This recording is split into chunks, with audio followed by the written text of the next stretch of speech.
এক মিনিটের জন্য ধরে নিন আপনি জীবনে অত্যন্ত সফল। আপনার কাছে টাকা, নাম, প্রতিপত্তি সবকিছুই আছে। কিন্তু আপনি যখন আয়নার সামনে দাঁড়ান, তখন কি আপনার মনে অদ্ভুত একটি প্রশ্ন জাগে? আমি আসলে কে? আমার এই অস্তিত্বের উদ্দেশ্য কি? এই প্রশ্নের উত্তর খুঁজতে গিয়ে আধুনিক বিজ্ঞানের তাবড় তাবড় মানুষেরাও থমকে যান। কিন্তু আজ প্রায় 1200 বছর আগে ভারতবর্ষের মাটিতে একজন মানুষ এই প্রশ্নে এমন এক উত্তর দিয়ে গেছিলেন, যা দর্শনে একটি নতুন ধারার জন্ম দিয়েছে। তিনি বলেছিলেন, আমি মন নই, বুদ্ধি নই, অহংকার নই, আমি জন্ম মৃত্যুর ঊর্ধ্বে, আমি শুদ্ধ চেতনা, আমি শিব। তিনি হলেন আদিগুরু শঙ্করাচার্য, যিনি মাত্র 32 বছর বয়সে এক সংক্ষিপ্ত জীবনে এমন কিছু করে দেখিয়েছিলেন, যা ভারতের ইতিহাস, দর্শন এবং সনাতন ধর্মকে চিরকালের জন্য বদলে দিয়েছিল। আজ আমরা জানব কিভাবে একজন সন্ন্যাসী বিলুপ্ত হয়ে যাওয়া সনাতন ধর্মকে পুনর্জীবিত করে তুলেছিলেন, কি তার অদ্বৈত বেদান্ত দর্শন। শঙ্করাচার্যের অবদান বুঝতে হলে আমাদের প্রথমে সেই সময়কার ভারতের পরিস্থিতি বুঝতে হবে। সময়টা আনুমানিক 8ম শতাব্দী। সম্রাট অশোকের সময়কাল থেকে ভারতে বৌদ্ধ ধর্মের ব্যাপক প্রসার শুরু হয়ে গেছিল। অশোক কনিষ্ক থেকে শুরু করে সম্রাট হর্ষবর্ধনের মতো রাজাদের পৃষ্ঠপোষকতায় বৌদ্ধ ধর্ম সারা ভারতে মূল স্রোতের ধর্মে পরিণত হয়েছে। নালন্দা, তক্ষশিলার মতো বিশ্ববিদ্যালয়গুলোতেও বৌদ্ধ শিক্ষার কেন্দ্র হয়ে ওঠে। অন্যদিকে সনাতন বা বৈদিক ধর্ম ক্রমশ দুর্বল হতে শুরু করে। এর মূল কারণ ছিল বৈদিক রাজনীতির জটিলতা, অন্ধবিশ্বাস, জাতপাতের বিভেদ এবং পুরোহিতদের আধিপত্য। সাধারণ মানুষ এই জটিলতা থেকে মুক্তি পেতে বৌদ্ধ ধর্মের সহজ এবং অহিংসা ও সাম্যের পথ বেছে নিয়েছিলেন। অবস্থা এমন হয়েছিল যে সংস্কৃত ভাষার চল প্রায়ই উঠে গেছিল, কারণ বৌদ্ধরা পালি ভাষায় কথা বলতেন। এমন এক সংকটের মুহূর্তে যখন বৈদিক ধর্ম প্রায় নিশ্চিহ্ন হতে চলেছিল, তখন কেরালায় জন্ম নেন এক বিস্ময়কর বালক। 788 খ্রিস্টাব্দের কাছাকাছি সময়ে কেরালার পেরিয়ার নদীর তীরে কালাদি নামক এক গ্রামে শিবগুরু এবং আর্যাম্বার ঘরে জন্ম নেন শঙ্কর। ছোটবেলা থেকেই তিনি ছিলেন প্রখর মেধাবী। মাত্র 3-4 বছর বয়সেই তিনি সংস্কৃত ভাষা এবং বেদ আয়ত্ত করে ফেলেছিলেন। কিন্তু খুব ছোটবেলাতেই তার বাবার মৃত্যু হয়। মাত্র 8 বছর বয়সে শঙ্কর সিদ্ধান্ত নিলেন তিনি সন্ন্যাস গ্রহণ করবেন, কিন্তু তার মা আর্যাম্বা কিছুতেই একমাত্র সন্তানকে সন্ন্যাসী হতে দিতে রাজি ছিলেন না। একদিন শঙ্কর পেরিয়ার নদীতে স্নান করতে নামেন। হঠাৎ একটা কুমির তার পা কামড়ে ধরে। শঙ্কর চিৎকার করে মাকে বললেন, মা, কুমির আমার পা ছাড়ছে না, তবে তুমি যদি আমাকে সন্ন্যাস নেওয়ার অনুমতি দাও তবে আমার প্রাণ বেঁচে যেতে পারে। মায়ের কাছে সন্তানের জীবনের চেয়ে বড় আর কিছু হতেই পারে না। মা বাধ্য হয়ে অনুমতি দিলেন। আর আশ্চর্যের বিষয়, কুমিরটিও তার পা ছেড়ে দেয়। সন্ন্যাস নেওয়ার পর তিনি মাকে কথা দেন, মায়ের মৃত্যুর সময় তিনি ফিরে এসে নিজে তার শেষ কৃত্য সম্পন্ন করবেন। এরপর তিনি গুরু খোঁজার উদ্দেশ্যে রওনা দেন এবং নর্মদা নদীর তীরে তিনি গুরু গোবিন্দ ভগবতের দেখা পান। গুরু গোবিন্দ তাকে জিজ্ঞেস করলেন, কে তুমি? উত্তরে বালক শঙ্কর বললেন, আমি মাটি নই, আমি জল নই, আগুন নই, বাতাস নই, আমি কেবল পরম চৈতন্য। এই উত্তর শুনে গুরু বুঝতে পারলেন এই বালক সাধারণ কেউ নয়। তিনি শঙ্করকে দীক্ষা দেন এবং তার নাম হয় শঙ্করাচার্য। গুরু গোবিন্দের কাছে জ্ঞান লাভের পর শঙ্করাচার্য শুরু করেন তার আসল কাজ, অদ্বৈত বেদান্ত দর্শনের প্রচার। কিন্তু এই অদ্বৈত বেদান্ত দর্শন আসলে কি? অদ্বৈত মানে হলো যা দুই নয়, অর্থাৎ এক। শঙ্করাচার্য বলেন, এই মহাবিশ্বে কেবল ব্রহ্মই সত্য, বাকি এই যে জগৎ আমরা দেখছি তা মিথ্যে বা মায়া, এবং প্রতিটি জীবের আত্মাই হলো সেই ব্রহ্ম, আমিই ব্রহ্ম। শঙ্করাচার্য বললেন, আমাদের 3 রকমের শরীর থাকে।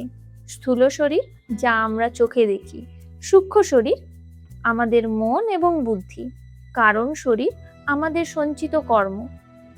এই তিনটে শরীরই সময়ের সাথে সাথে শেষ হয়ে যায়, আর যেটা শেষ হয় না সেটা হলো আমাদের আত্মা। তিনি একে সূর্যের সাথে তুলনা করেছেন। আকাশে যেমন মেঘ থাকলে সাময়িকভাবে সূর্য ঢাকা পড়ে যায়, কিন্তু মেঘ সরে গেলে সূর্য আবার স্বমহিমায় প্রকাশ পায়। ঠিক তেমনি আমাদের মন এবং শরীরের মায়া আত্মাকে ঢেকে রাখে।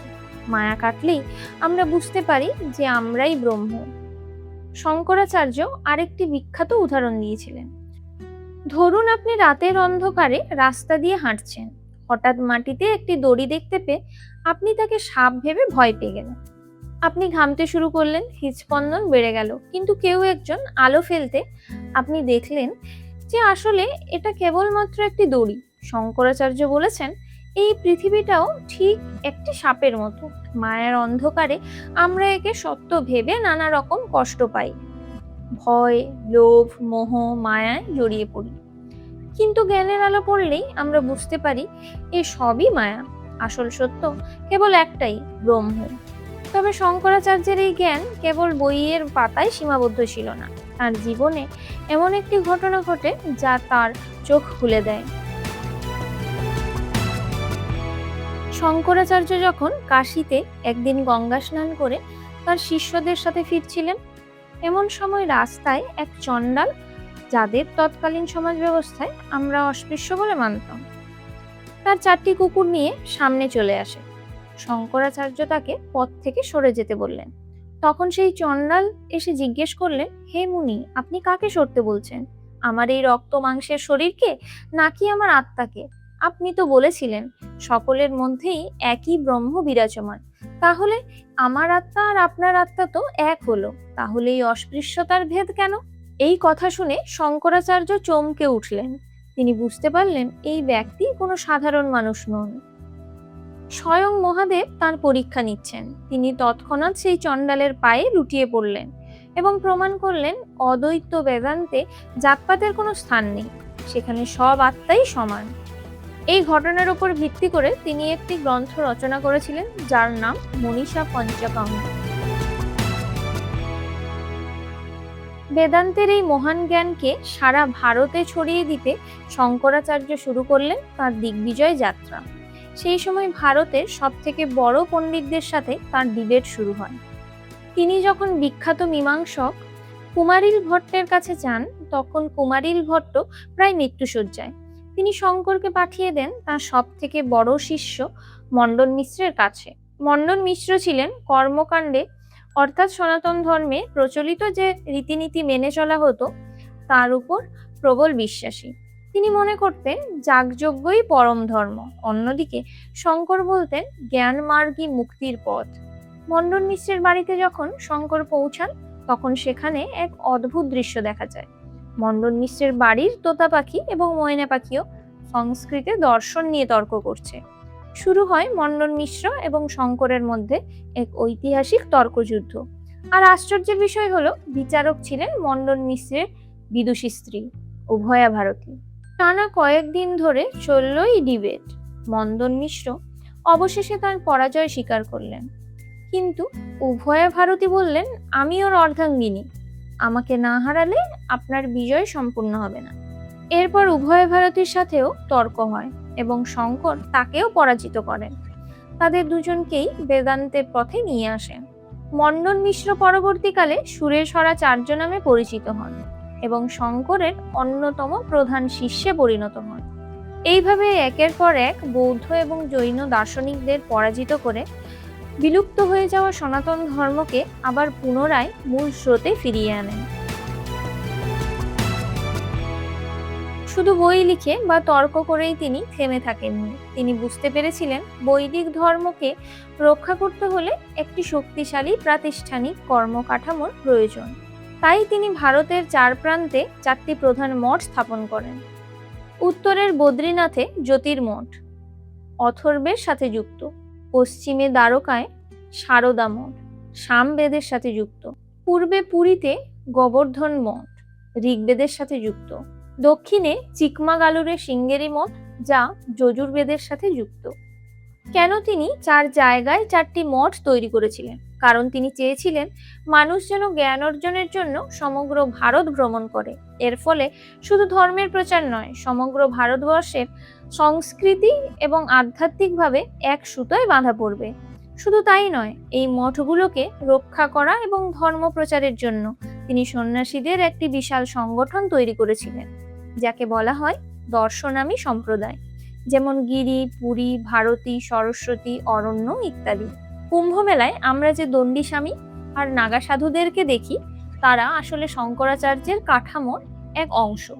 সেই সময় বিদেশি আক্রমণকারী এবং মন্দির ধ্বংসকারীদের হাত থেকে সনাতন ধর্মকে রক্ষা করার জন্য তিনি নাগা সাধুদের শাস্ত্রের পাশাপাশি শস্ত্র মানে অস্ত্র শিক্ষাও দিয়েছিলেন। তিনি সনাতন ধর্মকে শুধু আধ্যাত্মিকভাবে নয়, শারীরিক দিক থেকেও সুরক্ষিত করে গিয়েছিলেন। মাত্র 32 বছর বয়সেই হিমালয়ের কোলে কেদারনাথে এই মহান আত্মজ্ঞানী মহাপুরুষ তার নশ্বর দেহ ত্যাগ করেন। ভাবতে অবাক লাগে, আজকের যুগে 32 বছর বয়সে আমরা নিজেদের কেরিয়ার বুঝে উঠতে পারছি না, আর সেই বয়সে একজন মানুষ পায়ে হেঁটে পুরো ভারতবর্ষ কয়েকবার প্রদক্ষিণ করেছেন। তিনি অসংখ্য গ্রন্থ লিখেছিলেন, 4টি বিশাল মঠ স্থাপন করেছিলেন এবং ভারতের হারিয়ে যাওয়া আত্মাকে পুনরায় জাগিয়ে তুলেছিলেন। ভারতের প্রাক্তন রাষ্ট্রপতি এবং মহান দার্শনিক ডক্টর সর্বপল্লী রাধাকৃষ্ণন শঙ্করাচার্যের অদ্বৈত বেদান্ত সম্পর্কে বলেছিলেন, final phase of human thought. আদি শঙ্করাচার্য আমাদের শিখিয়ে গেছেন, ঈশ্বরকে বাইরে খোঁজার দরকার নেই, তিনি আমাদের ভেতরেই আছেন। মায়ার আবরণ সরিয়ে নিজের আত্মাকে চিনতে পারলেই আমরা পরম শান্তি লাভ করব। আদি শঙ্করাচার্যের এই দর্শন আপনাদের কেমন লাগছে? আধুনিক জীবনের ট্রেস আর ডিপ্রেশন কাটাতে তার এই অহম ব্রহ্মাস্মিক চিন্তা কতটা প্রাসঙ্গিক বলে আপনারা মনে করেন? নিচে কমেন্টে অবশ্যই জানাবেন। ভিডিওটি ভালো লাগলে লাইক করুন, বন্ধুদের সাথে শেয়ার করুন, আর এমন আরও তথ্যমূলক ভিডিও পেতে আমাদের চ্যানেলটিকে সাবস্ক্রাইব করতে ভুলবেন না। দেখা হবে পরের ভিডিওতে। ততক্ষণের জন্য ভালো থাকবেন, সুস্থ থাকবেন। নমস্কার। কি চলছে তো? তারা আসলে শঙ্করাচার্যের কাঠামোর এক অংশ। নাগা সাধু, দণ্ডস্বামী, কতটা প্রসঙ্গ। কুম্ভ মেলায় আমরা যে দণ্ডিস্বামী বা নাগা সাধু, নাগা সাকি বলে দিয়েছি আমি, দণ্ডিস্বামী, তাই তো? শুক্রাচার্য, দ্রোণাচার্য, ভুল বলেছি, ভুল বলেছি, বাস।